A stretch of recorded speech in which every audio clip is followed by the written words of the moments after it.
Yo, you listen to more about something else. My name is Joshua, and once again, I just want to say thank you for listening. I truly appreciate it. But anyways, on this episode, I decided to bring a guest. We talk about life, parenting, fitness, health, and just keeping our sanity. But here's a clip from the show. I'll stand on the ground and support them Of from course, the ground. of course. You know? As you should be a supporter, because that person might splat. Somebody said, you never really hear about bad experiences about people skydiving. The people that had bad experiences didn't make it. Right, which is very insensitive to say. Oh Lord, what kind of friends is this dude? Oh my God. This is actually valid though. It is valid. It is. Oh God. I'm so sorry. It's not funny. It's not. But yes, I understand that everybody has their things that they want to do, but it's a little scary. Mm-hmm. Mine doesn't happen to be skydiving. I have no interest. I mean, that's the thing. I'll go. I'm sorry. No, you're fine. And that's the thing. It's like everybody wants to do something, and they write it on this bucket list that they said they do. Look, you're gonna die with 100 things on your bucket list if you keep adding things and you're not doing it as you're going. This is very true. And now that you heard that, let's begin. First off, I'm going to have to ask you to go and rate this show. Maybe even leave a comment. And you could do that on iTunes or SoundCloud. And for Android users, you can now listen via Google Play. Now, this podcast may contain explicit content, just saying. So open your mind, relax, and listen to this dope-ass podcast.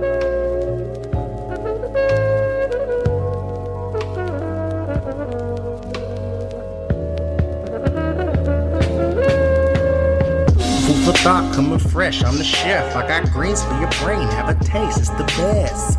Food for thought from the flesh, tag along on the quest to find more about something else. Hey, food for thought coming fresh, I'm the chef. I got greens for your brain, have a taste, it's the best. Food for thought from the flesh, tag along on the quest. If people don't understand that, well, they don't understand nothing. Truth spilling, leaving victims to my honest ways. I come in peace like an alien from outer space. Internet pirates riding waves on your webpage. Download the shit, click the link, press play. I don't mean to pray, but I pray every week for myself, for my fam, cause we all gotta eat. Protein, no more sweets. Till I'm caked up on the beach in Belize. Food for thought coming fresh, I'm the chef. I got greens for your brain, have a taste, it's the best. Food for thought from the flesh, tag along on the quest to find more about something else. Wait, food for thought coming fresh, I'm the chef. I got greens for your brain, have a taste, it's the best. Food for thought from the flesh, tag along on the quest to find more about something else. Wait. Yo, you listen to more about something else. My name is Joshua, and I just want to say thank you to any and everybody that's been rocking with the show. I just want to say thank you one more time. If you like the show, please like it, review it, share it. You can do one, or you can do all three. But either way, I appreciate it. But anyways, we are here on this lovely day in September. One thing that I've been thinking about, and it's just like checking on your friends and all that. Like, we've been going through this stuff with social media, and we're talking about activism and whatnot, and it's just like, it's kind of annoying because it's just social media, and I realize how miserable people are. But I don't know. It's like, why is it so easy for somebody to attack somebody online? Why is it so easy to try and cancel somebody online? Why is it so easy to try and hurt people? I don't know. These are things that we got to ask questions about because these are serious. We're talking about social media activists and just people that are depressed and everything of that nature. But yet we're still here in this condition and we're talking about mental health, whatever. But that's it. Think about it. But we have a friend, a guest on the show.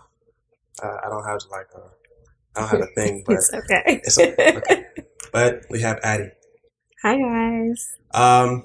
We have been friends for a hot minute. It's been a minute, super minute. I think I know you since I was 13. Yeah, that sounds about right. That's a long time. It's been a very long time. Yeah. But anyways, hey. So I like to start off the show. Things that bother me. So, is there anything that bothered you this week? I'm sure there is, but from the top of my head, I don't know. I can't think of anything at the moment. What bothered you this week? So the hurricane's coming, right? Yes. There's like 17 hurricanes all at once. Literally. Well, not literally, but like, Right. And it's the one that's hitting Carolina. Yes, the Carolinas. So I was watching the news and everybody's just like, yeah, we're not evacuating and whatnot. And I'm just like, you're on the fucking coast. I never understand when people do that though. Like, I feel like we've seen so many disastrous situations where evacuating was like really the only option. Yeah. And so to know that, like, I feel like things are just getting worse. Mhm. So to know that people are still like, oh, well, I'm just going to sit and chill and like wait it out. It's really stupid, but. That's the thing, I was watching the news and somebody was just like, yeah, we're just gonna ride it out. We got supplies. We got a generator. We had supplies too, and we got Right. flooded in. Did your place get flooded in? No, I was fortunate. I feel like all of my friends got flooded in. I was like one of Damn, the only Sade's house people. got flooded. Yes, it was bad. Yeah, I drove on a street and I was just like, oh my. But like, it came up halfway to our driveway, but like it went into like our neighbor's house because their driveway is shorter than ours. No. Yeah, so it was unfortunate for everybody else, but it was just like, oh no. Because once it started raining, like when the water went down and it started raining like a week later, I had like PTSD. I really thought that shit was gonna go bad, but it was sad. Actually, the irony, and maybe that was just me being really stupid. I actually wasn't really home for the hurricane. To be honest with you, I was actually at somebody else's place that actually was getting flooded. And I'm sure my parents were like really irritated that I would go back to a person's place knowing that there was bad weather, but I think I just didn't want to be at home. Fair.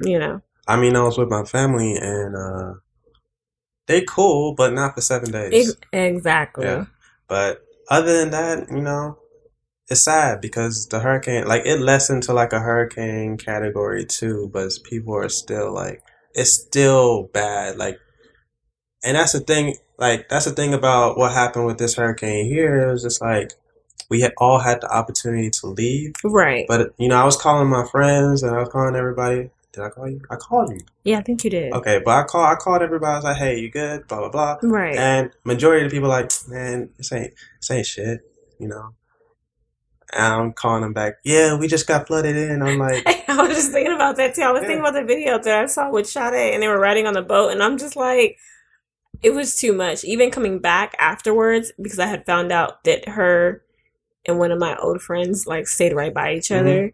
That whole street, I don't know how Sade's house didn't get touched. Like, it was in perfect condition, but everything else, everybody's stuff was flooded out. Yeah. She took a snap and it was just water. Water, yeah. I'm surprised it didn't get inside. On like West Airport or whatever. Exactly. I don't know. That's scary by itself, but it's just that. And then we had the opportunity to leave because, back in the day, I think it was like Hurricane Rita. Yeah, I think it was like the worst evacuation ever. So, of course, there was that one Facebook post saying that, hey, the news, they're lying to you. This is going to be worse than a Category 5. Right. And the news came on. They were like talking about it like it's a lie. Any information you need to get from the news. So it's just like, who do I believe? Right. Well, obviously, I'm not listening to the news anymore because y'all said it was going to be Category 3. This is true. And we got 61 inches of rain. Exactly. Better safe than sorry always. Yeah. But anyways, did you hear about what's this thing with the police officer? Which one? The one that shot the black dude. She said that she went into the wrong apartment. Yes. What do you know about it? Honestly, I don't know much. All I know is the story that's being told, which, like she said, she was walking into her home. She supposedly ended up on the wrong floor. A black dude opened the door and she shot him. That's all I know. Well, that's all I've heard. Rather. So I just actually read into, like, they're still doing the investigation and whatnot. I think she's on paid leave or whatever. I may be wrong. Like, I don't fact check things like this because a part of me, I don't really care, but I do care from the standpoint of just like, why y'all trying to incriminate the dude? They said that they just found weed in his apartment. I'm just like, what does that have to do with him? He's dead. Yeah, like that doesn't even make any sense. And I think that even that argument about like weed, like people forget there are states where it is legalized and more. And I was actually just watching The Breakfast Club yesterday. I don't know what her name is, but she was an actress off Sex and the City, and so she's advocating to be New York City's next governor. And one thing she wants to talk about is, legalizing weed in New York and getting people out of the jail system that was placed there because of that offense. Because she notices that it's mainly minorities that were placed in there. But she said, in the white community, people don't go to jail if they get caught with weed because they have the money to get out of that situation. I don't know. It's just things like that. And even in New York, it's like people aren't aware that it's actually legal medically, but you don't find the dispensaries all over the place. This is and true. then it's only available to people like, the upper class people in New York and whatnot, which by far I don't think is fair, but of course not. Here we are.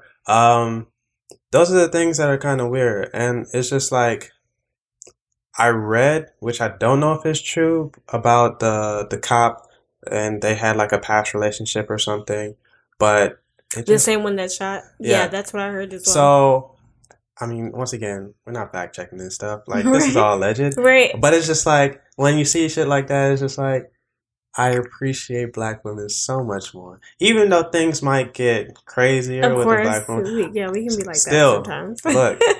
look. A black woman will never do that to a black man. Not like that. No. We have our other ways of like showing our crazy, but like for the most part, we really be down for y'all. Like when we need to be down for y'all, we just sometimes we can get a little, I'd rather that than get shot. Right. Exactly. But that's the thing about interracial, and this is my own preference, is that like I just don't have any attraction to anything but my skin color, and I think that's because I have an appreciation. I know how strong they are. Right. I don't really necessarily know about other races. And then on top of that, the white race, it's not that I don't know. It's just that I see more from the black race than any other race, which is, I don't know. I think it's superb, but I don't know. I just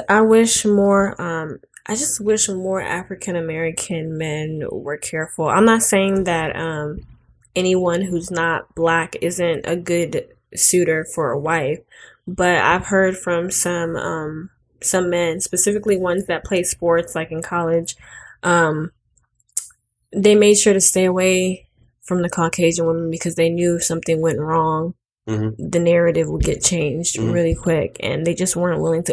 They were like, they throw themselves at you, but you just have to know better to step back. And when I see certain situations take place with some of these men, I don't really feel bad because I just feel like you set yourself up for failure. But I mean, that's the thing. It's just like, if you want to date interracial, so be it. Let it be about love and not about race. Right. And that's where I think people get things messed up. This is true. Because you're going out of your way to go for another race, it's just like, I really don't feel bad. At all. Actually, at all. Because just know that somebody can flip on you at any point. Yep. That is very true. That is very true. And people do, whether they acknowledge it or not, people do know their privilege. So I will never let someone tell me like, oh, I don't think that white privilege exists. It's like, okay. Yeah. I mean, all right. That's the thing. All privilege really exists. It's just that you have to be aware of it. A lot of people still to this day think that white privilege doesn't mean anything, or it doesn't really exist. And even I watched I was watching Breakfast Club again, and I was watching the one with Kathy Griffin, and she was talking about, I don't know if you watched that one yet, but she was talking about when that whole situation happened where she took the picture with Donald Trump's head. She said, I didn't realize how mean white people could be, because she was like, as soon as that happened, nobody had her back. And as soon as the first person who called her when that happened was Cat Williams, and he's like, oh, they done did this to a white woman. And he was just telling her, get a pen and get a paper and write everybody's name down who called you today, and you're going to find out who your true friends are. And a lot of her white colleagues didn't hit her up. See, especially the women, and she was shocked about that. It's like people have this knee-jerk reaction to certain things. Right. Like if you were out there wilding out, like it can be like a handful of your friends that be, oh, that's just Ricky, you know? Right. But I don't know. That's weird. That's weird by itself, and I don't know. It's kind of unfortunate. It is unfortunate, but she just says she opened her eyes a lot. She definitely got a lot more support from the minority communities, and because we caring. This is true. Sometimes to a fault, to be honest. Too much, sometimes to a fault. Yeah. But she's aware now, and watching her interview just kind of made me hopeful in the sense that there will be other Caucasian people, whether it be male or female, who have a similar experience, and they understand, like, even if that's what it takes for them to see what's really going on, Mm-hmm. that's what it takes. Like, she went through a lot of shit, but like now she knows, like, we're not saying this for fun. Like, this is like real life. We really experience this. So I'm glad you now can identify, even though you're not. That's one of the main, you know, because it's shit like a police killing when they shoot an unarmed black person. Maybe a little bit of people, they're just like, okay, well, yeah, I understand. But there's the majority that still thinks, you know, if the authority tells you to get down on your knees and hands behind your back, then you should do it. Right. And it's like, no, it doesn't make a difference, because there's people who have done that and still got shot. Like, what's your excuse? Then they play the whole narrative of, oh, well, they looked into, you know, his background and he was a thug. And it's like, why? That doesn't matter in that moment. Yeah. Like, y'all had to go digging for that information. We're talking about what happened at that very moment between him and the cop, and y'all can't defend that. Yeah. Even still seeing this narrative being played about, like, Kaepernick trying to disrespect our troops. When did it? I mean, the thing about it is like, he hasn't been in the NFL for 2 years, and they're still mad about something. Exactly. And even like the military people, they're just like, why are you still using this? Yeah, why are y'all tripping? Like, we're not tripping. Most of them haven't even been tripping since when he first did that. Mm-hmm. And so, like, y'all saying all this stuff, even the people who are like, oh, I'm gonna burn all my Nike stuff to, like, you know, go against this whole thing that he's doing. But it's like the very same veterans that you're saying he's disrespecting, you could have gave them your stuff rather than burning it. It doesn't make any sense. I mean, it doesn't make sense. And this is the thing about, like, there's companies out there that seek people, and this is how fucked up the whole country is and how people think and how businesses run, especially college, right? Right. So upon graduating, a lot of people go to the military, right? Mm-hmm. A lot of people that you know. And also a lot of people, when they figure out that, you know, like, this is my last resort, so I got to go to the military. Right. It's a lot of that. And they come back from active duty, or if they were on the reserve, like, they come back and, you know, they try to go to school, but there's schools like, what's this school called? Phoenix? Mm-hmm. You know what I'm talking about? Yeah, like, I've seen a lot of commercials all on TV. all them schools that you ain't never heard of, that they go to the VA, they go to these places in the military bases, and they say, hey, you know, we can get your we can give you the education that you need. Right. Whenever you come out, you're gonna make $70K in this field that is not really real yet. Right. Right. Right.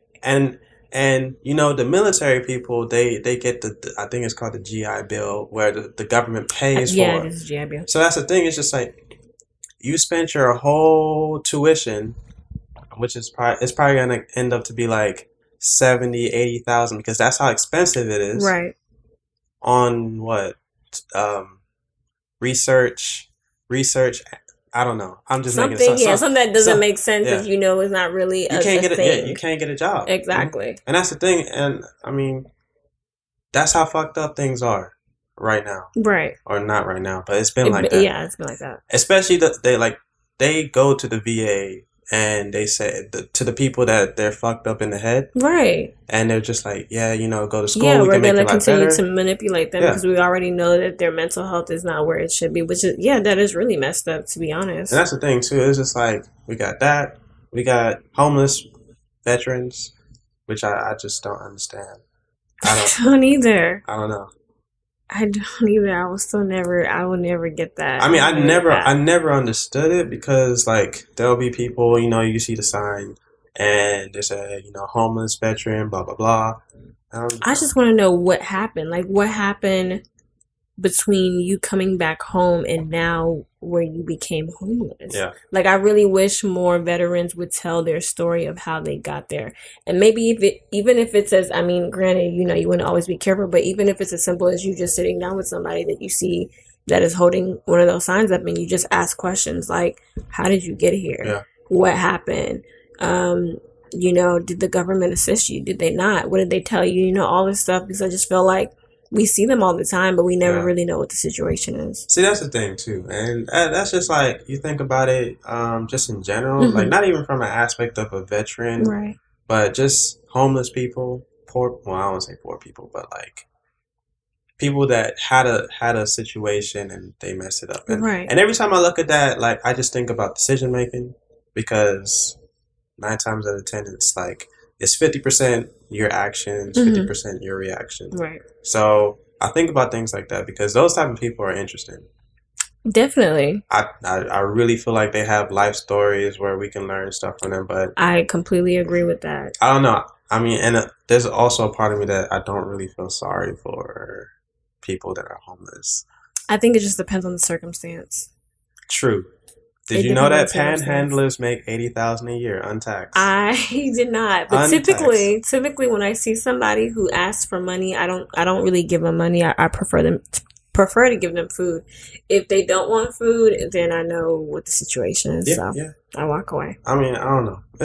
That whole situation is weird, and you know, like even trying to give back to the homeless, like you can tell who's grateful and who's not. That's true. You know what's funny is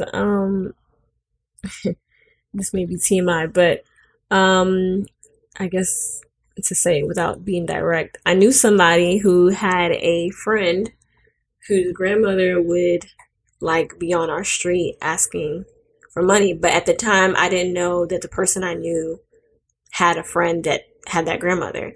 And this was like when I was in high school and I was working in retail, she would always come into our store and give us the money that people were giving her to go buy her clothes for her and her granddaughter. But I never knew who this granddaughter was. Mm-hmm. And so then years after the fact, I'm talking to this person and they're like, hey, that's my friend such and such, and that's her grandma. I'm like, that's her grandma. So this whole time, and I know where they live and how they live and all that stuff. They got a nice house? I mean, it wasn't the nicest house, but like they weren't, yeah. You know, they weren't pressed for cash. And at that point, I just realized, like, now I know not to give people money freely like that, because she was basically just living off of people's donations. Yeah. Now, there was a time where, like, you know, I was driving to church and I stopped at the gas station. I had just got paid. I think I was working like probably like 20 hours or something simple. Mm-hmm. And I think I got paid. I was making like $7.50. Those are bad days. Oh, trust me, I remember those days. But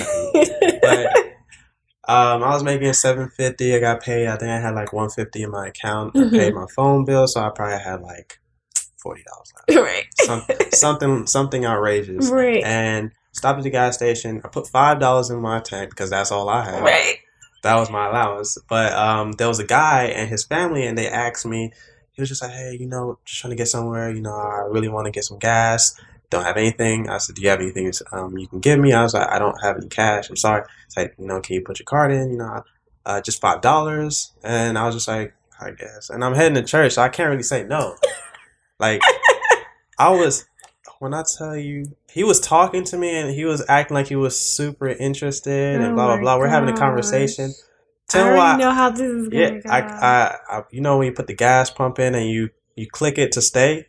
My dumbass. I clicked it to stay and we're talking. Joshua. Next thing you know, I hear it click by itself. You know when it click by itself. Yes, fool. Oh my gosh. When I tell you, I looked, I was just like, oh my god! When I say I went to church and I went to my mom, I started crying because I was just like, I was so pissed. I would have been pissed too. Oh, but I was just goodness. Like, because it was weird because his kids were just looking out the window, looking at me. I'm just like, motherfucker, I'm so mad.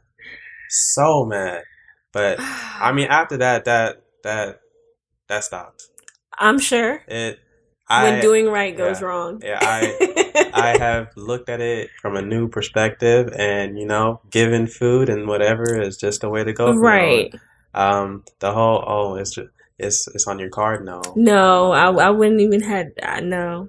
Mm-mm. I mean, honestly, You better than me. if I I ever would have caught just him told them again, no. because I remember what he looked like, so, but this is like 10 years ago, but I don't know, we'll see. Life lesson though. Yeah, it is definitely a life lesson. I'm definitely gonna teach my kids. No.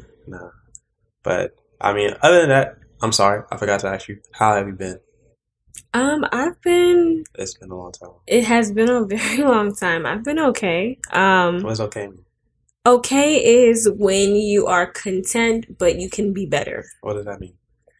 That means that situations haven't been the most ideal, As far but as you're really like putting me on the spot. Well, okay, so I don't know if I had told you, but I was taking my GRE or retaking it rather, and I kind of was just. I feel like when you're trying to enter a new chapter of your life, or you're trying to like progress, a lot of emotions like kind of take over, and you don't really know how to feel about the decisions that you're making, but you're just trying to like figure it out and make it work. So the thing was, I want to go into grad school, but my GRE score from what I took the first time wasn't going to cut it. And so not that it was like really bad, but like there was one component that I knew like I had to step it up. So I knew I needed to take this test over again, but I didn't study because like work was getting like really, really stressful. But I had already paid for the test. I told myself, regardless of what I do, I'm going to pay for that test, because if I don't pay for it, then I'm not going to take it seriously at any point to like move forward. So I'm studying for my test, and my mom is asking me like, what am I doing? And she's asking me, why am I, doing it? And I honestly, I got like super defensive when she was asking me or inquiring about it, because I just feel like I've dealt with so much with my parents to the point where now, like when I make decisions that could be like a catalyst for something else, I don't want to tell them until I've gotten to that end goal, because I feel like they're either going to be on my ass if I don't get to that end goal, or they're going to like critique or judge how I'm trying to get to where I'm trying to get to. So I cut the conversation off real quick, and immediately she was going to work. So immediately after she left, I felt really bad. Yeah. But I knew why I did what I did. And, but at the same time, I was stressed out. So I was just like, I kind of just like had a moment where I just kind of like broke down, because I was like, I'm just so tired of this. Like, I just want to be great already. Like I'm so over all of what I'm dealing with. But I did take the test again. How was that? Say, man, if you really like the show, and I assume that you like it because you're still listening to the show, but if you're not subscribed, go ahead and subscribe. And if you are subscribed, please, please, please, write us a review. It helps people find the show, for one, and it also gives people an idea of what's going on in the show without actually listening. So, it attracts other people, and I'm just asking, if you don't want to, it's cool. If you do, God bless you. Now back to the show. So, they have like 3 components, the verbal, the quantitative, and the writing. The writing is what I was like trying to make sure I did better on, because the first time I took it, I had really bad test anxiety, and it didn't go well. So they don't give you your writing score immediately after, but the other 2, my score increased a little bit. Mind you, I only been studying like a couple hours for a week, not even a week, maybe like 5 days. Yeah. So I was like, man, this is not going to be good, but we'll see what happens. So I'm still waiting to see what I get. Yeah. I'm going to see if my score is up tomorrow. If not, maybe next week, but fingers crossed. But even outside of that, like, I just got a lot of stuff that I want to do. And I'm just trying to figure my shit out, figure out a way. You said that you're in a different chapter. Be like, what chapter? I'm in that chapter where you realize like you're about to get out of your 20s. So like there needs to be some like foundations that you've already like put forth for your 30s. And I just feel like I don't have shit to my name, nothing. Like I feel like, how SZA has that song 20 something. Yeah. That's what I feel like my life is right now. Like you just feel like you don't know where you're going, what you're doing. Mm-hmm. You don't have anything to account for, and you're kind of looking back like, what are you doing? Yeah. You know, and you know what you're trying to do, but you don't have the type of support system in the space that you're in to really help you progress to that next chapter.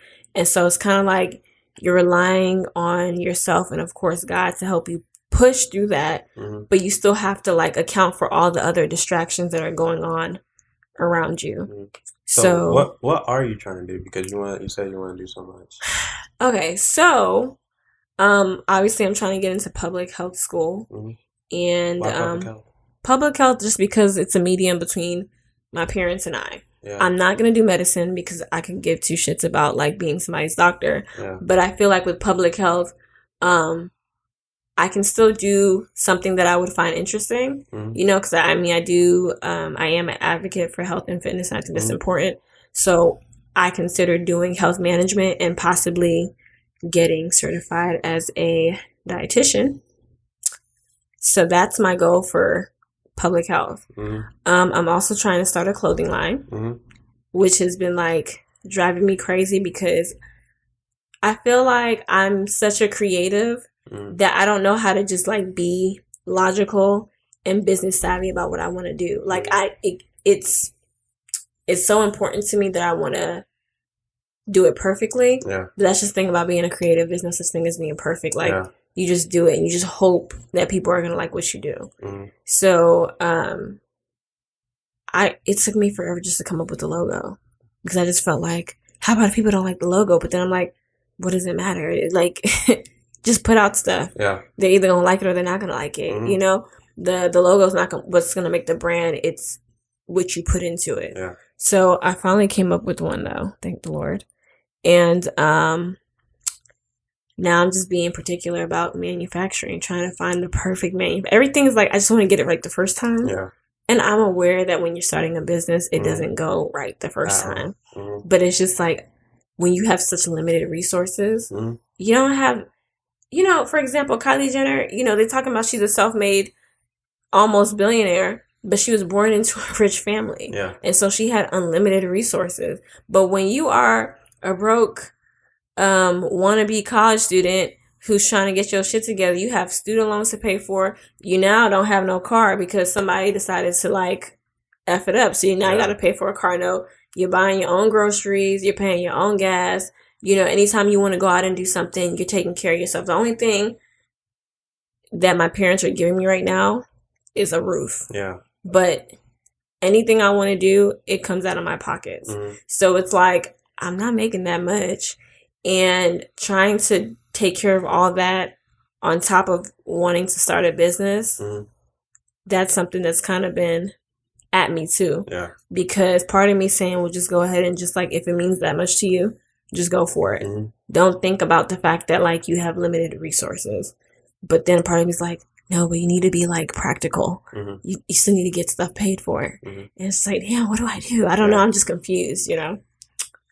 And then, there's some other things that like, you know, like I'm not as consistent with like my health and fitness as I used to be. Mm-hmm. But like, there's still stuff I want to do. I still want to personal train. I don't think I can give as much of my time to it as I wanted to, but there's other ways. there's other ways I want to go about it. And then I still am interested in doing like one of those fitness competitions or bikini competitions. It's just that like, I know that takes a lot of discipline. I thought about that, but yeah, it's a lot, you know?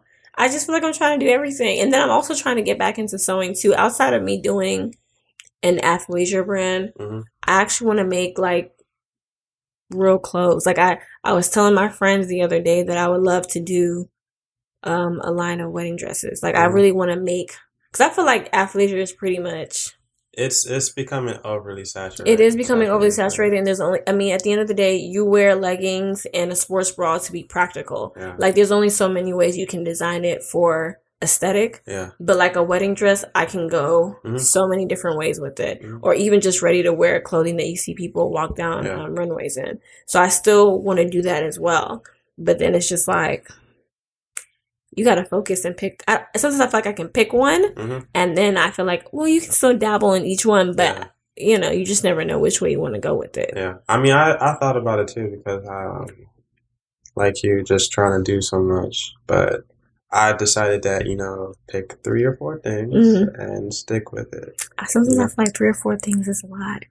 Even that, well, I feel like that's too little. Really? Personally, I feel like it's too little, but it's something that I'm working on and just staying disciplined to just that simple thing. But that's the thing, you have to discipline yourself and allocate time to it. Because that's true. A lot of these things, it's like, you know, you can find somebody that, you know, knows somebody about manufacturing. This is true. And you can, you know, fund that person or whatever, and y'all can do it together. The only thing that I don't want to do is like, it sounds kind of selfish, but I don't want to put no attention. I don't want to give nobody attention or sell nobody an idea that I have. But especially if I don't know what you're about, you know. That's my hesitance too. I take what I do very, very seriously, and like you say, you don't really know other people's intentions. And then on top of that, like just to keep it real, like I know people who went into businesses with their friends and it worked out because they had the same intentions, they had the same concepts of how they wanted to move forward. But I don't have anybody around me who does what I do. Like everybody has their thing, and though I have people who would support me, you can't really have somebody on your team unless they can see your vision. And vision is something that's very, very hard to come by.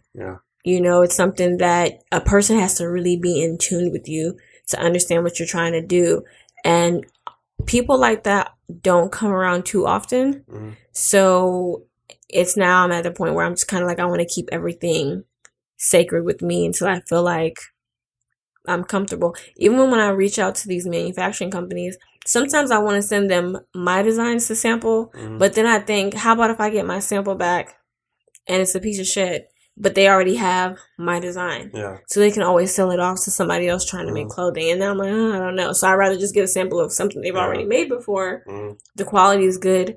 Then I can go ahead and send you what I want you to make me, and we can tweak and all that stuff. But I don't know. I'm just, like I told myself, this is the time, just go ahead and do it. And now more than ever, I feel more sure about what I'm doing. Before I was just a little bit like, I don't know if I should do this anymore, because I was just so worried about failing. And now when you see all the stuff that just goes on in the world, I really don't have anything to lose by giving something that means a lot to me a chance. And if it didn't work out, it didn't work out, you know? That's true. I realize that there's no, like you said, that, you know, you're dealing with all this, you're dealing with all that. There's no real manuscript to adulting. No, there's not. But when you know, I feel like growing up, your parents made it seem like you have to do this, you have to do that, you have to do this, you have to do that. And it seems like even though you tried to do so much of what they told you to do, it didn't matter. Because at the end of the day, they're giving you advice based off of their personal experiences in life. But what they forget is like, you're not going to go through the same exact things that they went through. And so your way of handling this, and then y'all don't have the same personalities. Like my mom the other day, we actually got into it right before I went to go take my test, because my dad did something that she didn't like, and she was talking to me about it. And I kind of just brushed it off because I didn't really care. I'm kind of at that point with my dad where I just don't be caring no more. But she was like, yeah, me and you need to have our own little mother-daughter talk. And I was like, talk about what? And she was just like, you know, we just need to have a talk. You know, I want us to be best friends. And I'm just like, well, Mom, to be quite frank, I don't really want you to be my best friend. I'm not interested in that, is what I told her. And she was like, why? I'm like, because I'm just not. Like, I'm good. Like, I understand you're my mom. I'm your daughter. That's the relationship we've had for the past 27 years. Let's keep it that way. You can't just be the authoritative figure in somebody's life for that long and then think tomorrow I'm gonna just chat it up with you and tell you everything that I've done and all my business. It's not gonna work like that, you know? And she got upset about it. And I just felt like really she just wanted to say that because she wants to know certain things. But rather than just ask me, she feels like if she says, I want to be your best friend, I'm supposed to be like, okay, Mom, let's go get our nails done and talk about my day. And I'm going to tell you about this guy I'm dating. I'm going to tell you about this girl that I'm not friends with anymore. No, it doesn't work like that. Yeah. And I told her, I was like, the same thing with my sister, the same thing with my other friends. I have a cutoff for what I tell everybody, but what I tell you is based off of the relationship we've built up until that point. There's nobody that knows all my business because I don't trust anybody to that extent. Yeah, I mean that's the thing too. Like I think I told somebody it's just like what my best friend knows about me. Well, my best friend doesn't. Like there's something that my best friend doesn't know. Right. There's something that my family members don't know. Don't know. I don't know. I thought about it as a trust factor, but it's just like we just don't ever talk about stuff like that, you know? We don't have that relationship where I can tell you. This is true. Hey, you know, I'm going through this. Like, I don't talk to anybody when I'm going through something. I just don't, you know? But, I don't know, I guess that's just how things are. It's a weird little factor. It definitely is. I think with her, she just sees how me and my dad's relationship is, and she doesn't want that with me. Yeah. So she's so on the idea of us being close because she doesn't want me to like ex-nay her out.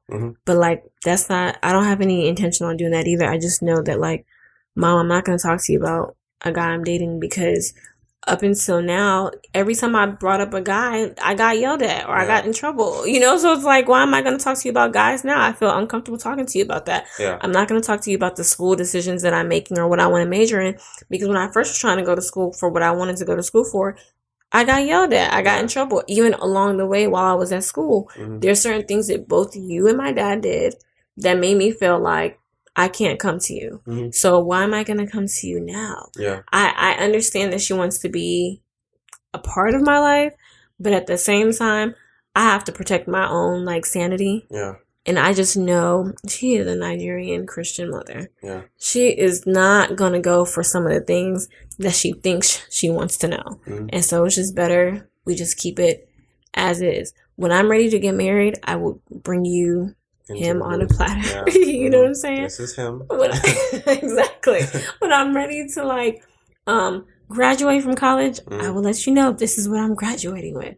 When I'm ready to buy my new house or I'm ready to have children, hey Mom, I'll show up pregnant. Like, you know, like I don't want to have these discussions with you prior to them happening. I want them to happen and I will let you know once we get to that end goal. You talked about sanity. Like, what do you do as far as like for your own benefit? Working out is probably the number one thing I do. You said what? Working out. Working out. Yes. Yeah. It's a big, when I don't work out, that's probably when I feel the most out of sync. Yeah. I tend to spend a lot of time by myself. Much like how you say like when you're going through stuff, you don't really talk to people. I don't really do that either. And I think sometimes some people take it a little like offensively. Oh yeah, they take it offensively. But it's just like that's just my way of dealing with it. Like I understand if you like to have a community of people around you when you're going through something, but everybody processes things differently. And sometimes when you invite your friends into stuff, they can kind of like throw things off. They're very opinionated, and yes, I don't like opinions. Like I just started looking at things like this is my whole shift in life, just in general. Like I've had a big shift this year and maybe last year. It's just like I've taken a new perspective. You know, my mom, she had a stroke, and my friend, he just died this week. Are you serious? Yeah, so it's just like, what are we doing here? You know, right?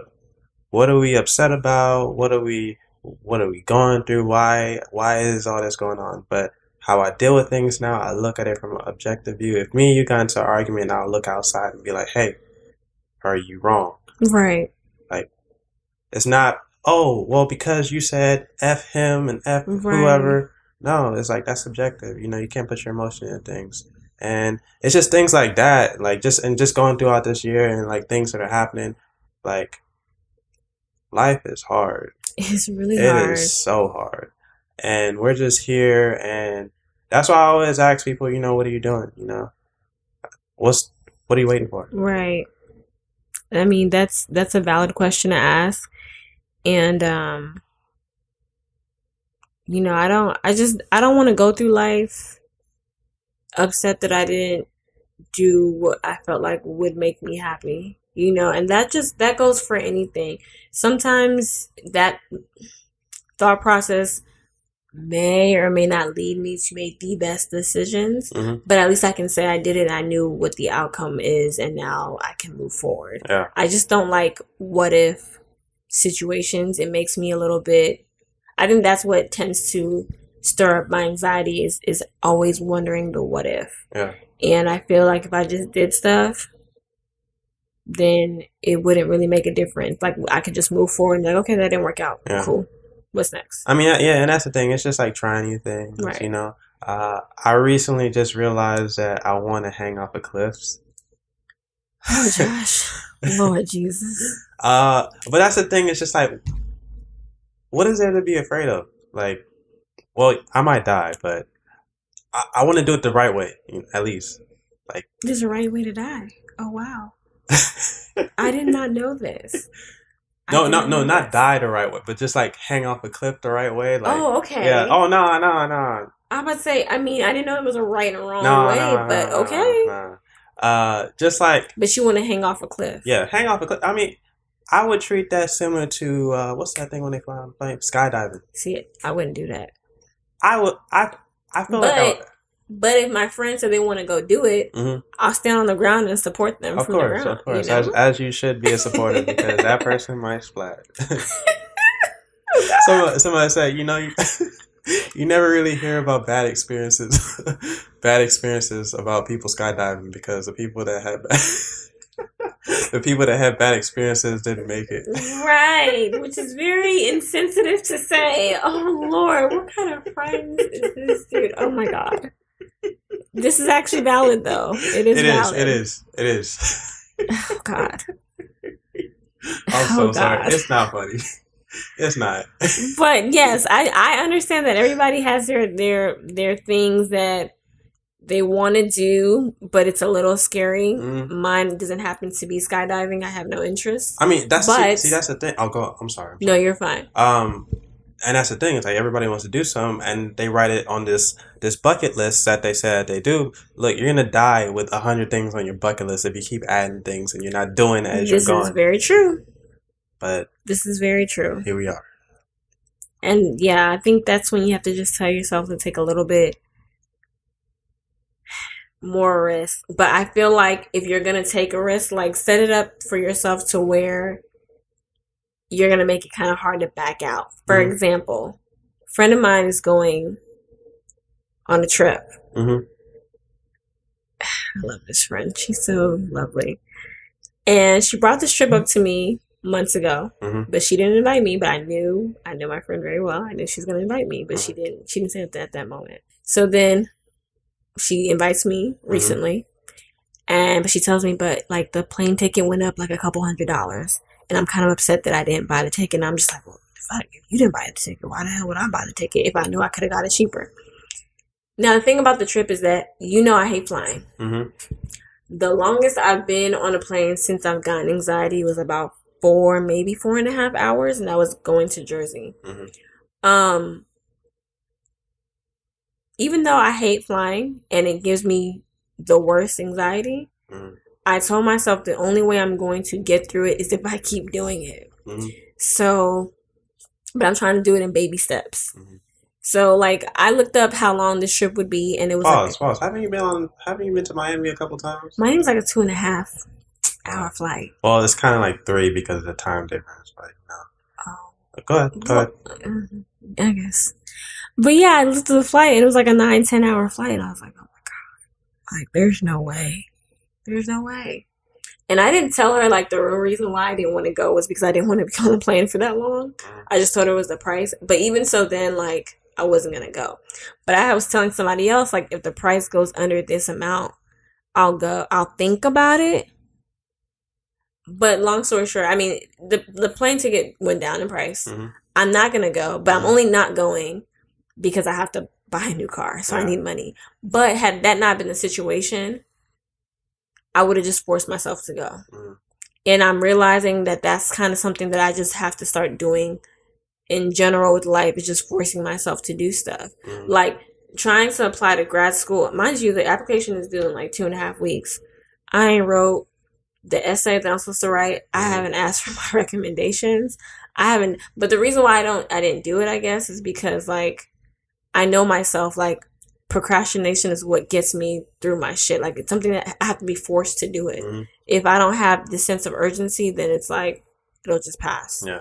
I always believe that I work best under pressure, but it's so bad. It is bad. It's not good for your mental health at all. I don't know. It's just like that last day too.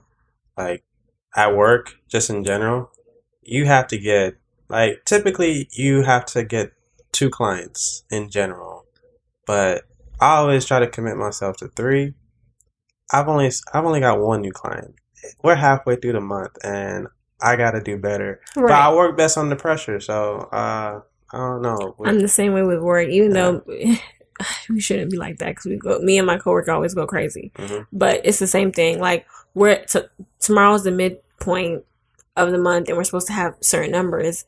I'm nowhere near that. Yeah. And I'm not near that because honestly, I just feel like I don't feel a sense of urgency. Like as long as I get all my stuff done by the end of the month, which is the absolute deadline, then that's what I'm going to aim for. Though I know I need to change my thinking when it comes to that. I mean, see, yeah, that's the thing, because I realized that, I started putting stuff in my calendar. Like, I'm slowly progressing to be a better person. So I started putting things in my calendar. I started writing the to-do list and just stuff like that. Right. So it does get easier when you knock them out. Like, I write a list of things I need to do for the week. And if I don't complete it, I'll carry it over to next week. But it's just things like that that help. So I'm not really procrastinating as much anymore. Right. But yet again, here we are, and we're still trying to make it. And I don't know, it's the hardest thing ever. It really is hard. But I think it's also hard because you have that high you put, like, other people put an expectation on you, but I feel like it's harder when you put that expectation on yourself. Yeah. I mean, of course I want to make my parents happy. I want to make my sisters proud, but to be completely honest, like, their expectations of me aren't what stresses me out. It's mine of myself. Yeah. And so I tell myself, okay, well, if you know this is really important to you, then let's like break it down into pieces and like, attack each one at a time and move things along. I mean, that's why I always say write it down. Like, it's hard. I understand that they don't teach penmanship in school anymore. It's all about technology, but it's such a beauty when you can write down, okay, I'm going to do this, this, and this, and I'll be in the next step, Yes. But nobody really thinks about it like that. No. And it's like, you by yourself, we talk about manuscripts, like, we're writing each part. Right. And it's like, you're thinking about it as far as, like, your legacy and your destiny and whatever. Like, like, you've paved the way for yourself, but if you're not trying to move forward, and I talk to a lot of people and I say, hey, what are you going to do, blah, blah, blah. And they're just like, I'm doing this, this, and this. I'm like, well, did you write it down? Do you know exactly what you're going to do? And they're just like, well, I got it in my head. Yeah. That's how it always starts. It's everybody's favorite thing to say. Right. It's just like, I get it. You have everything in your head.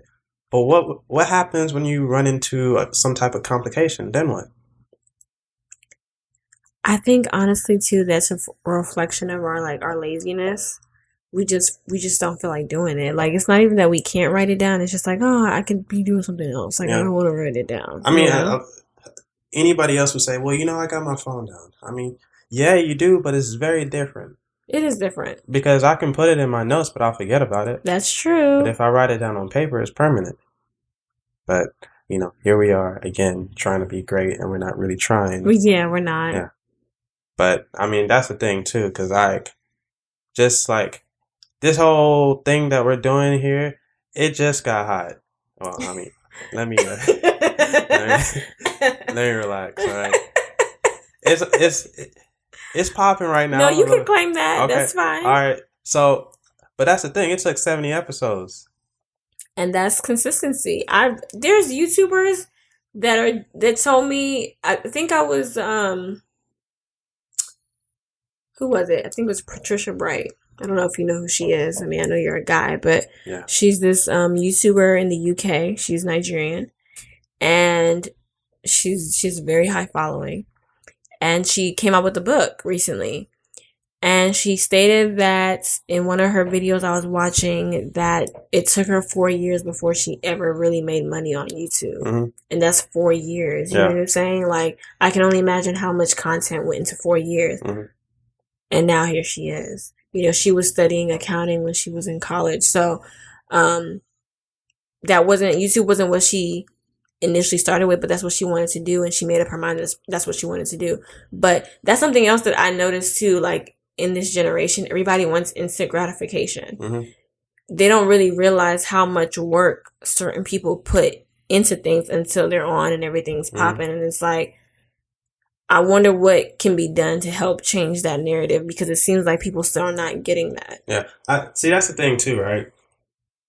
I challenge everybody to go listen to my first episode. It sounds like crap. I'm telling you, it's the worst thing ever. And it's just like, I've talked to numerous people about it. You know, people have reached out to me and like, hey, like, who's doing this for you? Blah, blah, blah. I do it by myself. Right. You have to stop outsourcing certain things and learn how to be self-sufficient. Yes, definitely. But that's the thing. It's just like, you know, a lot of people feel like they're not capable of doing just the simple or the normal, or they don't have time. A lot of people say they don't have time for things, but I'm just like, so you want to be great, but you don't have time. This is true. And that feeling I can identify with, because I was trying to build a website. You got frustrated? I got very frustrated. Building a website is not easy. Mm-hmm. And I remember I was texting one of my friends, and I was telling him maybe I'm going to hire somebody to do it for me. He was like, no. I'll do it, you know, if you want me to. I'll do it. But go on. Okay. Well, I know we're talking about being self-sufficient. But, you know, I'll do it if you need me to. But yeah, he was like, nah, figure that shit out yourself. Like, you know, and I get what he means. And I did reach out to somebody who does do websites, but I asked them, you know, how much it would cost. An arm and a leg. Like what? It costs an arm and a leg. Yeah, it's not cheap. Yeah. And my thing is, I told them, you know, it's okay. Like, it's a reasonable price. But what I want to be very clear is, if you build my website, I need to know how to run it by myself. Yeah. And if I can't do that, then you're of no use to me. Yeah. So that's my only hesitance with letting somebody else take control. Because once you pay them to do that website, it could be a beautiful website, but if you can't use it, they're going to put another upcharge for them trying to run your website for you. Don't nobody got time. That I don't have time for. Yeah. I'd rather figure out how to make the website work myself and know that, okay, I know this is exactly what it's supposed to do because I'm the one who put it together. Yeah. But I don't want to I think that's my problem too. I don't like relinquishing control to somebody else, especially when I know it can really put a big dent in my pocket. Definitely. And that's the thing too, you know, you just gotta learn. Right. Like, I like learning, so if I know how to do it, then I can, you know, possibly do it on the side as well if I need to. But once again, here we are trying to be great. Right. And, you know, we're not really doing what we're supposed to do. Not at all. I don't know. It's up to you, really. It is. It definitely is.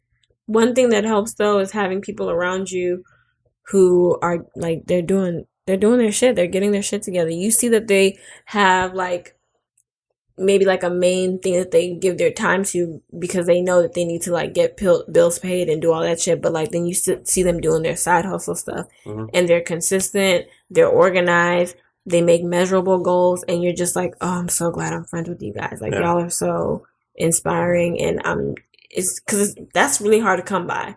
Friends who you can look at and be like motivated from, and that's something that is a big determinant on who I choose to keep around as my close friends. If I feel like I can't learn something from you, then you're of no use to me. A lot of people take offense to that. It's like, I realized within the first 30 seconds if this conversation can go two ways. Exactly. And I don't like talking to somebody and I'm like pulling for information. Right. It should be fluid. We should be going back and forth. We're grown. Right. It shouldn't be like that. And then it's just like, I can determine from a response, oh, you're not. I really hate talking down on people's intelligence, but it's just like, I feel, and this is like, it's no, like, it's not arrogance or anything. I just feel like I'm up here. And that's fine. You should feel that way. Yeah. So I expect up here type of Right. conversation, but you never know until you Oh, start no. talking to people. Exactly. That's like when you go into, like, going out and you talk to some dude and you just realize that. Oh, yeah. I already know. And that's what I literally, when you made the comment about the 30 seconds, I literally was telling myself this yesterday. I already know in the first 30 seconds of talking to a guy whether or not I'm going to even give him my phone number. He doesn't know that I know that, but I already know that. And a lot of guys, they don't even talk to you in the first 30 minutes. Yeah. They're too busy, like, trying to, like, run game. Yeah. And I'm just thinking in my head, like, damn, you wasted your 30 seconds. But that's okay. Like, we let this conversation continue. Wait, what is a good way to approach a woman? A good way? Yeah. Honestly, I feel like the best way to approach me is to talk about, like, bring up a topic that you think I'm going to want to have a conversation about.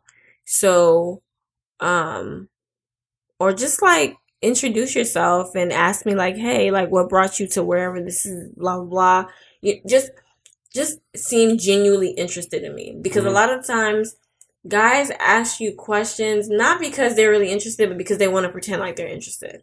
Like, have a real conversation with me. If I'm at the gym, for example, though, I'm going to just put this as a disclaimer. I don't like when guys come up to me at the gym. I feel like if you see me working out. I saw you doing squats. I see I see it at the gym all the time. Yeah, I don't like that. But if you're going to do that, like, you can ask me a question about what I'm doing, or you can be like, "Hey, how long have you been working out?" Or I see you come up here all the time. You do a really good. That's fine. Like, we can talk. You know, just I would prefer you to, like, save that to the end of the workout.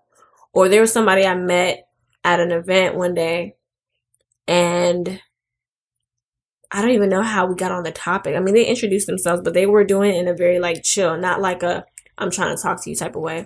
And as we got to talking, they told me and a friend of a clothing line that they were starting. And that immediately caught my attention. So if you can find something to catch my attention, just keep the conversation going. By the end of all that, like, me and that person were talking for like a solid 20, 25 minutes. And my friend was just sitting there looking at us because she was like, well, I don't know what y'all talking about, but I'm going to just sit here. But we exchanged numbers, and there was no pressure in doing so. But it's just like, if you could have that type of conversation with me, you have my interest. I just don't want to seem like, I don't want you to come up to me and it's just like you're trying to bait me. Like, it doesn't make me feel comfortable. And the most, I guess, experience I have with a lot of these guys, especially Nigerian men, they try to, it's like they're selling themselves to you. And it's like, oh, like, you should let me get your number because I'm the best thing that's going to happen to you.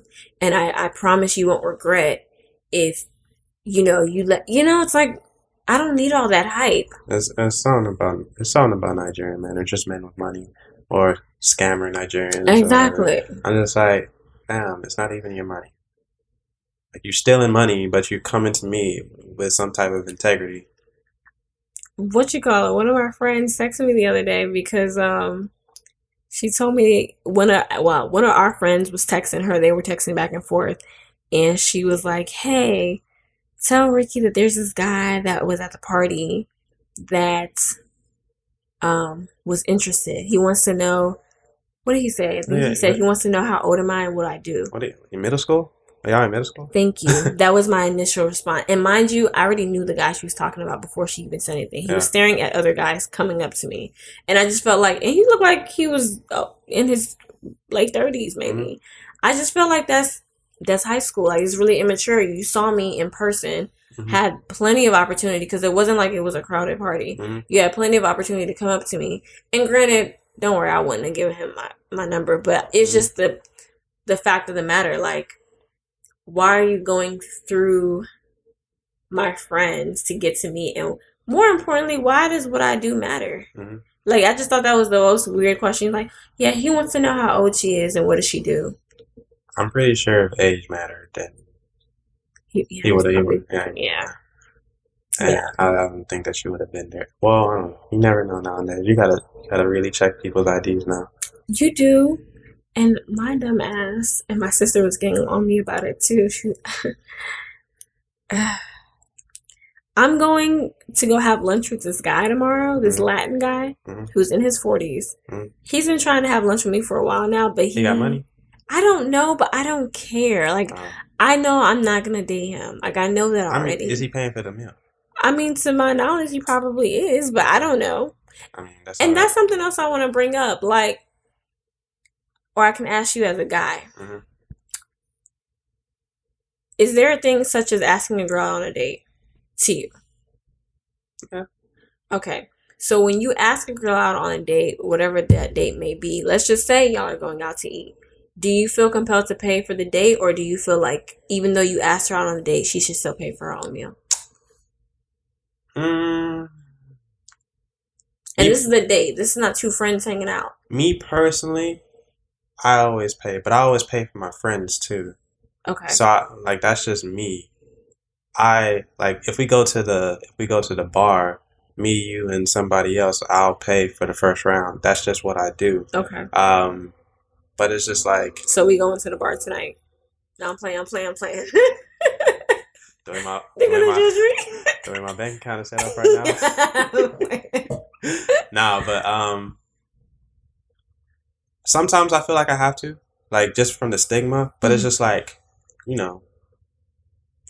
if we're both reaching into our wallets or our car, or if it's like, I mean, I have more respect for somebody that they're reaching into their bag instead of just like looking around.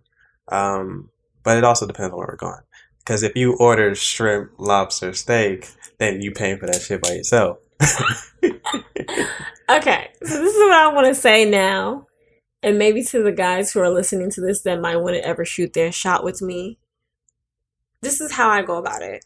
If a guy asks me out on a date, and I mean ask me out on a date, if they say, hey, Addie, I really like you and I want to get to know you better and I would love to take you out to dinner, that's you asking me out on a date. But if they're like, hey, you want to like go grab a bite somewhere or like go to the movies or something, like if they make it very like off-putting, or if they haven't made it clear to me that they're interested in me and it's just us two hanging out, like if you ask me like, hey, let's go somewhere, I'm looking at it as me and my friend are going out somewhere.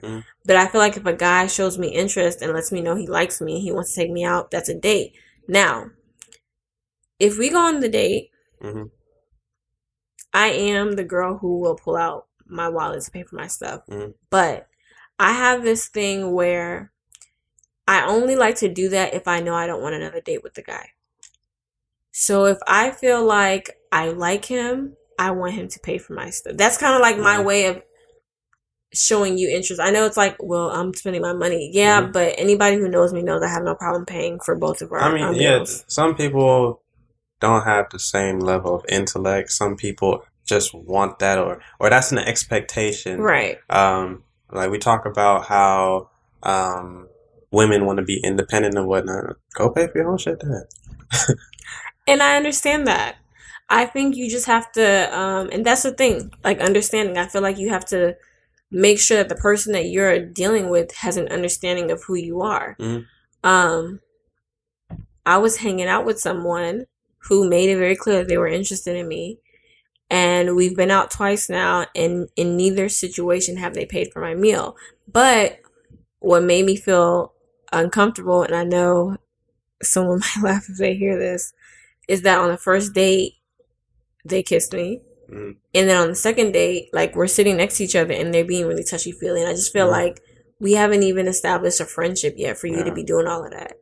And to me, I'm like, well, shit, if you gonna do all this shit, you might as well pay for my meal because you're treating me like somebody you want to date. And that's the way you treat me when we're dating is my expectation of you when we're married. I do want my husband, and I'm just putting this out there, I do want my husband, if we go out to eat somewhere, to pay for my meal. But does that mean that I'm never going to pay for nothing? No. Just like I want him to know that if he's at work and I'm at home, he can expect a cooked meal when he gets home. But that's an understanding you have to have with the person that you're with, because I understand that not everybody's the same way. Some people are completely content going half and half, and some people aren't.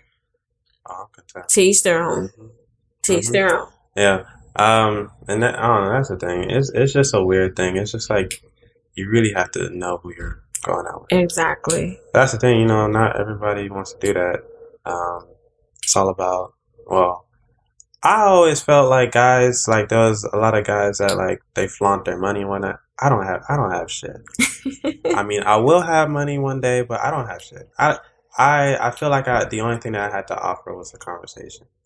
And that's okay. And that's something else too. Like, if you want to ask me out on a date, we don't have to go out to eat. Like, low key, we can go to a park and go to Kroger real quick, grab some food, and go sit outside and chill. Like, it doesn't have to be formal, but I still want to feel like I'm dating a man. And I think that's something too. You have to, what do you consider to be a man, and what do you consider to be a woman? And what boundaries or expectations you have for somebody trying to play that role to you. I've had it both ways. I've had somebody who, like I said, rarely ever paid for my stuff. And then I had someone who made sure to always open my door. When we go out to eat, he'd make sure he was facing the door so he could see who was coming. Like, he had those old school tendencies. Yeah. He didn't really like me paying for my stuff. I would insist on certain occasions, but he was just very like, I want to make sure, like, he was the type where it's like, I know that you're intelligent and independent enough to take care of yourself, but I still want to make sure that you know that I could take care of you too. Yeah. And that's fine. Like, everybody's going to be different. Just like I met a guy who was super old school too, but I told him like, so hey, like, if this situation happened and I wanted to take care of it, he'd be like, no, I wouldn't let you because you're a woman and you're not supposed to be doing that. And it's like, I get it, but he was overly like traditional. Like, I gave him the example of, let's say my tire gets flat. I feel like even though I'm a woman, I should know how to change out my tires. Yeah. And he was like, no, I would make sure to come out and change it out for you. I'm like, but how about if you went out in the country and you weren't able to do that? He's like, well, I would call one of my friends up. Yeah. But for you to even do that, like, I'd have to call you to do that. Yeah.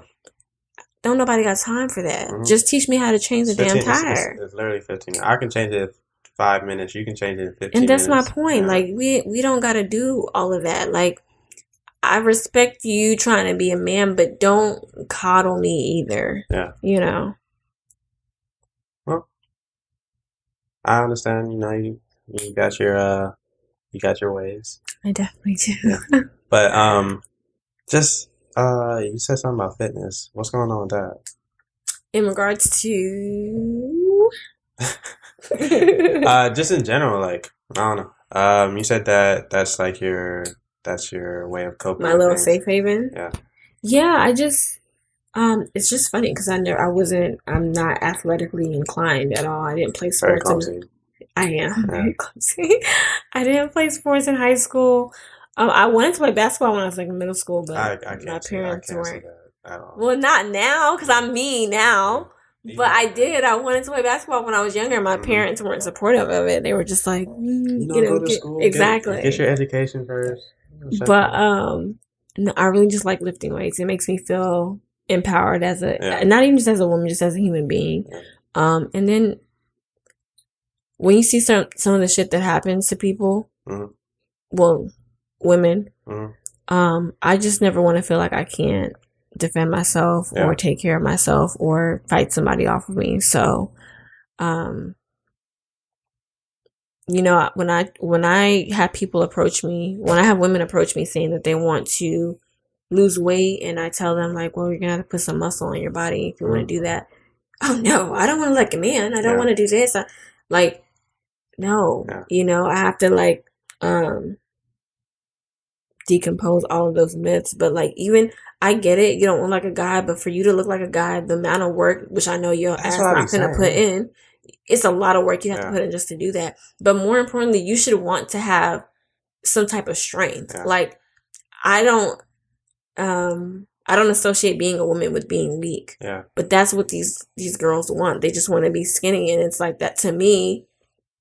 That's not appealing. Not in regards to like how a guy might find you attractive, but just like basic living skills. Like, you should be able to take care of yourself. Yeah. And there are going to be certain times where a man's not going to be around, and your ass is going to have to be able to lift something or pull something or whatever, or you might be stuck in a situation. Like, I want to just know that if I am stuck, it's the likelihood that I'll get out of it Mhm. is high versus like, well, guess you can just take me See, now, guy. that's the thing. It's just like, you know, we watching all these movies about zombies and shit. Only the strong survive. This is I true. will push your ass if you can't. If you don't get out my way, I'm gonna push you. If you can't run as fast, I'm gonna leave you behind. And that's why, even though I hate cardio, I'm trying to get back into running because I feel like that's an instinct that you should have. You should be able to run when you are in danger. Yeah. But everything's a work in progress. That being said, I did gain some weight over the last couple of months that I'm trying to lose. Well, lose in certain areas. I'm trying to redistribute where things go. Right. And so that's my focus right now. Somebody even asked me that today. They were like, what's your fitness goal? And my goal is just to build lean muscle mass. Right now, I'm just heavy. Yeah. And I know somebody looking at me like, where? Yeah. But these boot camps that I used to go to, or when I still go to them, that I was going to on Saturdays, I used to kill those like no problem. Yeah. Now, to run up like the hill, just 2 rounds, I'm dying. Yeah. And I don't like that feeling because I feel, especially with me having a heart murmur, I don't want to be in a situation where my heart just gives out because I didn't strengthen it enough. So that's what I'm working on right now. Just trying to build endurance, add a little bit more muscle to my body, and get rid of some fat. And then if I feel like, I'm looking okay, then maybe I'll push myself for the competition. The only reason why I ask is because, well, people think that I be fat shame. I do fat shame. I do. I don't have no issue doing it because I know that there's something that can come out of it. But I fat shame because, look, every excuse in the book is not it's not going to benefit you at all. No, not at all. The whole big bone did. I don't even know who came up with that. That's some bullshit. I had a, and this is my thing. I don't have no argument with no dumbass person that says that you can be big boned. No, I mean you're a biology major, and I'm pretty sure you took anatomy and physiology. Right. I'm pretty sure they should debunk that theory right Definitely. there. But it's just stuff like that. The whole "Love Yourself" campaign. See, each their own. But I mean, it's just things like that, and like there's a beauty in working out because I know for me, like I used to bullshit and blah blah blah, but now it's just like serious. I've even intensified my workout, right? Yeah, and it feels so good. It does feel good. It really does. When you're, I don't know. I also think it's like a mind over matter thing. Like if you tell yourself this is going to be hard or this is too heavy or this is too this, like this is too tiring, then yes, it is going to become that. And I know that because I've experienced that where I'm just like, I don't feel like it today. But my thing, and I'm fortunate enough, I'm the person where if I made it to the gym, that's all that matters. Yeah. So if I don't care how tired I am, but if I made it there, whatever I'm finna do there, I'm going to give it my all. And then we going to just die when I get home. Yeah. But I don't like excuses. And that's one of the reasons somebody was texting me today and they said, oh man, I wish you didn't live so far away from me so you can train me. And I told them I'm probably only going to do online programs anyway because in my experiences training people, I mean, most of them were if not all were my friends. And people are just really lazy. They are really lazy. Yeah. One thing I love about Sade is like she doesn't like working out, but if you give her a workout, she's gonna do it. And I appreciate the fact that she really does try her best and she gives it her all. But there are just some people that like if something's just a little bit hard, Addie, I can't do it. This is too hard. But then as soon as you give them an incentive, they knocking it out. Yeah. And it's like, bro, like why can't you just do this the whole workout? Because now you're wasting my time. Yeah. Like I'm good with training people, but I don't like training people who are not serious. Like all money is not good money. I'd rather you just not even pay me to train you. Like I could stay my ass at home and do something productive. But you're sitting here, I'm telling you, okay, you got 3 sets of 10 reps to do this. You're taking fucking 5 minutes just to do 1 set. Yeah. And it's not that hard. Hey, that's the thing too. It's just like, I give out more free sessions than actual paid sessions. Just like, hey, I want to see you do good, Right. you know. But it's like, I'm gonna cut it short if you're messing around. Yeah, exactly. And I feel like that's what you have to do. I thought it would be the other way around, where it's like, oh, you're paying for this time, so you're gonna take it seriously. Mm-hmm. People don't care, and that's fine. I don't care taking your coins either, but you're not gonna continue to waste my time. There's people that like I have people, they'll pay like $800 and like, never hear from them after 2 weeks. I'm like, fam, that's a lot of money. That's a lot of money. Yeah. And even like even on the other spectrum of like, a personal trainer costs too much, blah blah blah. First of all, you need somebody to hold you accountable because you're fat as fuck. Yep. But I mean, it's true. Yeah, that's why we're here. Yeah, that's the thing. And like a lot of people, their excuse is that I just don't have the money. But I'm just like, well, we just had this conversation. You told me that you eat out every day.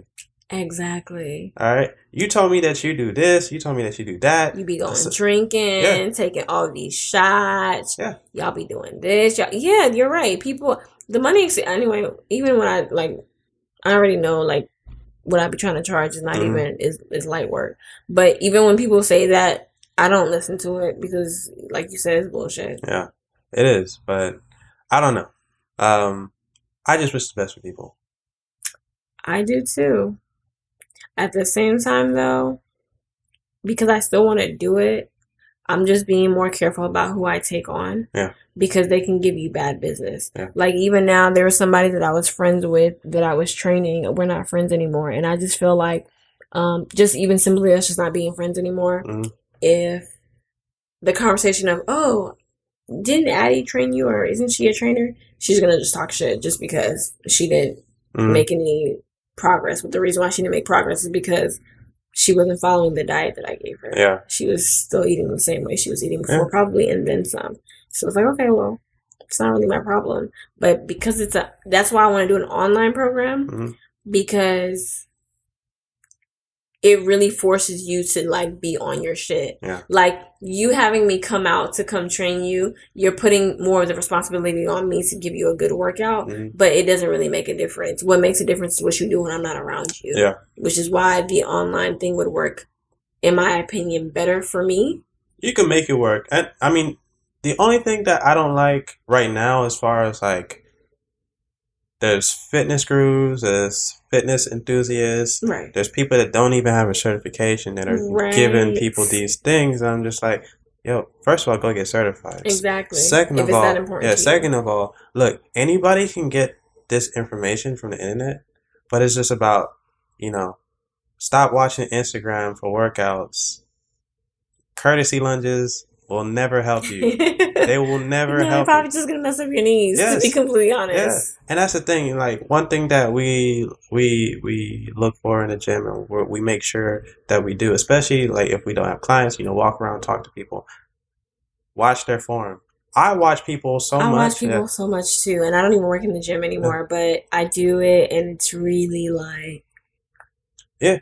I mean, just watching people, I'm like watching you from the feet up, and I'm just like, look, if I stop at the feet, everything is fucked up. Right. And like, anybody can put a workout plan together, but look, you're working out for your best interest because maybe you want to lose weight or whatever. But at the end of the day, what's the point of stopping if you lost weight? You lose weight, then you tone up. Then you maintain that. You have to maintain it. Exactly. Like, I talked to people, and like, there was this one girl, she was like 304 pounds. And she was like, yeah, I lost 40 pounds, but I gained it right back. I'm just like, that's not supposed to happen. Right. Like, what did you do that made it? And that's something. So when I was doing, there was this makeup artist that I had volunteered to be one of her models for her students. And she was talking about how she was doing the keto diet. Yeah, that was my same reaction. That one and the military diet. And I said, okay, well, what are you eating? And she's like, well, first of all, she told me, she's like, yeah, I love it. Like, it's great. Like, I've lost so much weight. And then she says, but like, I'm always tired. And I'm like, well, duh, you're always tired because you're not really eating like complex carbs. And then I was like, do you eat this? Like, not really. I eat mainly this. And I'm like, well, how about your protein? Like, what meats and stuff do you eat? And she's like, oh, I don't eat meat. She said, I think she said she eats fish. And she's like, I just, I can't eat stuff like rice and pasta. It just makes me gain weight. And I'm just like, that diet is not sustainable. Like, it's not sustainable, especially for somebody who's active like you. You're moving around a lot. She's a very popular makeup artist, so she's always traveling and stuff. I can imagine the wear and tear that's going on in her body, but you're not even consuming enough carbohydrates to get you through your day. And yes, it's cool that you're losing weight, but I can lose weight eating rice and beans. And I could lose weight eating pizza. Like, and that's another thing. The whole bread is like, it's the worst thing ever. No, like, it's not. But you have to know how to control yourself. And a lot of times when people do consume bread, they consume it with something that's high in fat. So, like, I can eat pizza, but it would be best if I wasn't eating, like, Pizza Hut. Or I can eat a burger, but McDonald's ain't the way to go. So it's stuff like that. But they don't see that part. Like you said, they go on their Instagram and they watch the videos of people saying this and that, and they take it to be fact. And like you said, a lot of these people are not even nutritionists or dietitians. They're just giving you advice based off of what they had. That's another reason why I wanted to become certified as a dietitian, because I feel like that's important, to be able to back up what I'm saying with scientific fact is different than me just saying stuff. Now I know that, like, a keto diet and for certain people is ideal because of a condition that they have, but that's for a condition that you have. That's not something that you're supposed to use. That's what I say about people. Oh, I'm trying this new vegan thing. I'm like, vegan is not for everybody. It's not. Vegetarian is not for everybody. It's not. Look, I don't want to say like I like protein. That's better. I was gonna say I like meat, but yeah, that was a better word. Yeah, I like my protein. Right, I do too. I'm not giving it up. I'm not either. You watched What the Hell? I didn't watch it, but I don't care to. And she asked me the same question. She's like, "Did you watch that?" I'm like, to be honest with you, I don't care what they say. I'm still gonna eat it. I watched it, and I think it was a week. It was only a week. I was done. I was like, nah, fuck this. It's hard because it's just like, if you don't have the proper education, then you're just gonna like rely on, like, if I want to go vegan, all right, the whole idea is to not eat meat, right? But you're just gonna go back. You're gonna eat rice. You're gonna eat pasta, because those are the things that you mentally can think of. That, exactly. And I don't know. That's the thing. I don't know. It's all a weird little complex that just. I realize, and even my manager says, look, if you're doing the same thing as somebody else, then you're not doing it right. So that's another point. And that's even in the gym too. It's just like, that's true. Why are you doing doing pulsated squats? But those are the things. Look, let's end. I always like to end the show with words of wisdom. Do you have words to share for the people? Words to share. Words of wisdom. Try not to be so hard on yourself. That's my message. Try not to be so hard on yourself. I feel like so many of us, I've just met a lot of people who are dealing with a lot of mental health issues, and I feel really bad. I mean, I deal with it too, but I feel like the way I deal with it is a little bit more progressive. And I feel like I have a better handle of it because I've taught myself to, but some people just don't know better because they don't care to educate themselves. And so if you're not going to educate yourself, at the very least, just try not to be that hard on yourself. That's a good one. That is a. I wish I had like the little sound thing. So don't worry, we'll get there. We'll get there. We're still progressing. But once again, thank you for listening. If you like the show, please like it, review it, share it. You can do all three, or you can do one. Either way, I appreciate it. But he wants you to do all three. I really want you to do all three. Check out the website, moreaboutsomethingelse.com. But my name is Joshua, and I'm out.